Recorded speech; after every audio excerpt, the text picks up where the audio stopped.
So this is the same bike.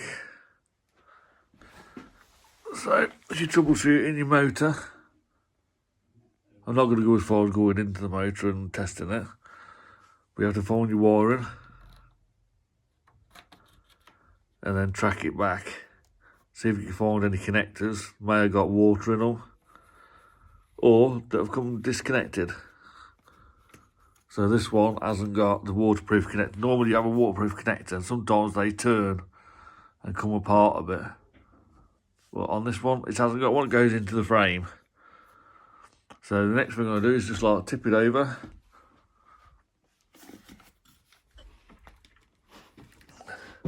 And just spin the wheel. Make sure there's no restrictions. There's nothing wrong with that. Sometimes the discs can lock up, or the internals of the motor can lock up, or sometimes this can lock it. So just check, make sure it's spinning freely, and then the same with the pedal. Yeah, it's all fine. And then sometimes you can get a flat battery, obviously. So check your battery.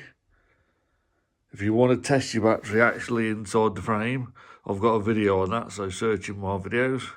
How to test the battery and how to test your charger. And sometimes on these, you can get error codes or a flashing battery.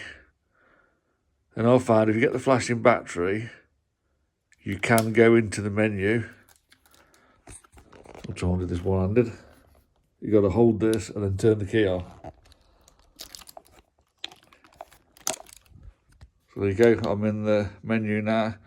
The P2 is the one, you have to press and hold it, and you can adjust the speed here.